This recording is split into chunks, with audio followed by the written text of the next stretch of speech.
విజయదశమి శుభాకాంక్షలు. దసరా పండుగ సందర్భంగా ఇక్కడ మా ఇంటి దగ్గర అయితే అమ్మవారికి మండపం కట్టి అమ్మవారికి అయితే పూజ అయితే నన్ను అమ్మవారికి నిమ్మకాయలతో దండగుచ్చమని చెప్పింది. నేను దారానికి పసుపు రాసి అమ్మవారికి 108 నిమ్మకాయలతో దండ అయితే గుచ్చాను ఫ్రెండ్స్. ఈ దండ గుచ్చడం అనేది నాకు చాలా హ్యాపీ అనిపించింది. ఓకే, టోటల్గా దండ గుచ్చడం అయితే అయిపోయింది. నేను దండ తీసుకొని కిందికి అయితే వెళ్తున్నాను. చూడండి ఫ్రెండ్స్, రోడ్ అంతా ముగ్గులేసి అంత అందంగా ఉందో.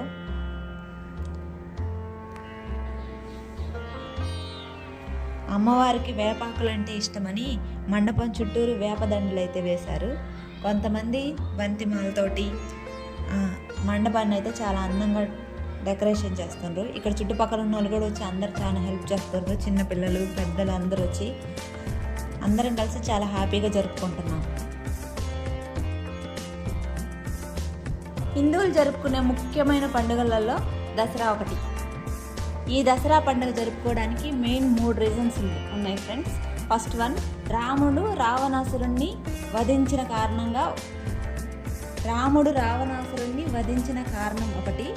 అలాగే రెండవది, పాండవులు వాళ్ళు వనవాసానికి వెళ్ళేటప్పుడు వాళ్ళ ఆభరణాలన్నీ తీసి జమ్మి చెట్టు మీద పెట్టి అది తీసిన రోజు.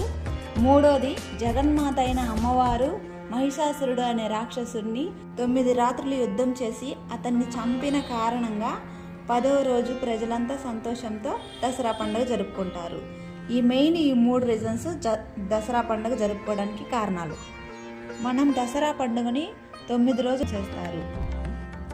ఈ నవరాత్రులలో ముందు దుర్గమ్మకు పూజ చేస్తారు. కొంతమంది 3 రోజులు లక్ష్మీదేవి, తర్వాత 3 రోజులు సరస్వతీదేవికి ఇలా కూడా పూజలు నిర్వహిస్తారు. విజయవాడలోని ప్రధాన విజయదశమి నాటికి కృష్ణా నదిలో తెప్పోత్సవం చేస్తారు.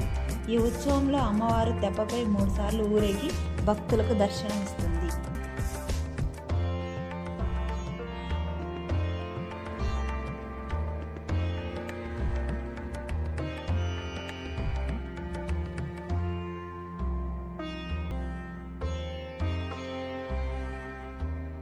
ఫైనల్లీ పూజ అయితే అయిపోయింది ఫ్రెండ్స్. ప్రసాదం పెట్టేస్తున్నాం. ఇలాంటి మంచి వీడియోస్తో మళ్ళీ మీ ముందుకు వస్తా. దయచేసి వీడియోని లైక్ చేయండి ఫ్రెండ్స్. Thank you.